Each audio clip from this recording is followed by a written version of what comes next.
Hi guys, this is my entry video in the Stug Life group build.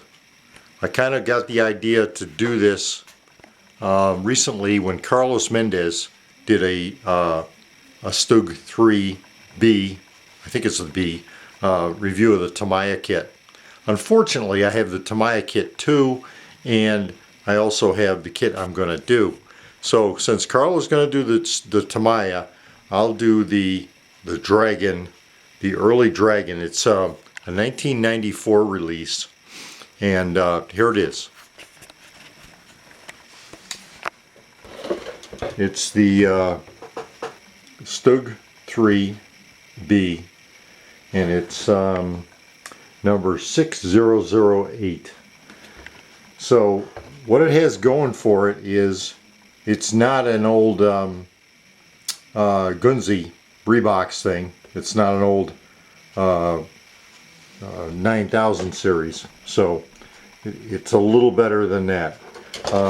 I've dealt with some of the 9000 series, or at least here's one of them that's been sitting in just like as you see it, pretty much assembled, painted, and awaiting further painting and weathering, etc.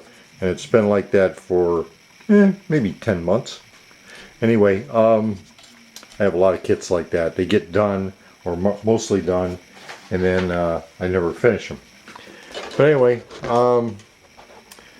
this is a pretty good kit. I've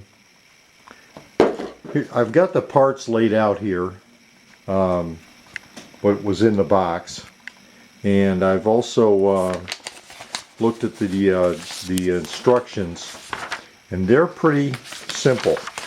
Kind of gives me confidence that I can get this done in a couple of months, because I work really slow. Here are the sprues.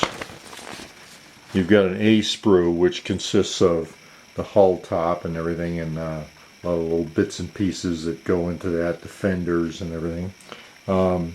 There's the individual track links. You get 3 of those sprues. You get 2 of the running gear with the road wheels and the idlers and the drive sprockets and all that. There's some photo etch, and there's the upper hull. It's the layout of the parts is quite different from the Tamiya parts.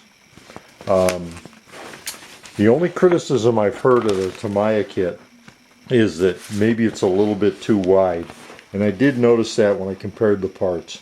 I compared the Dragon parts and the Tamiya, and the hull was really kind of maybe 1 or 2 millimeters wider than the Dragon. So whoever is right is right. I don't know. You get individual track links.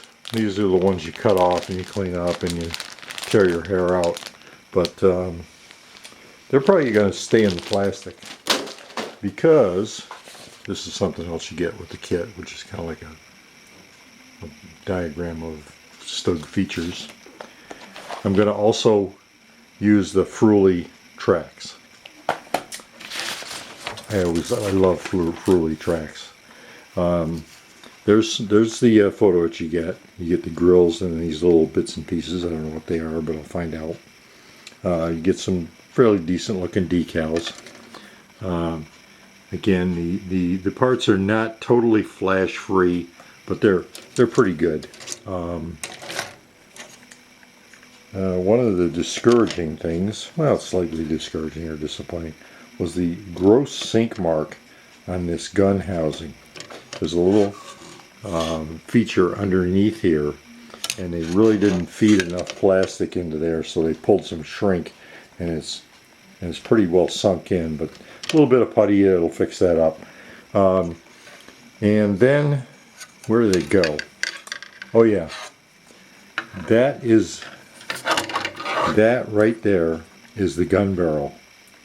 Carlos, you get that beautiful turned aluminum with rifling gun barrel that's in the Tamiya kit, and I have to put up with that. Well, this is my own doing.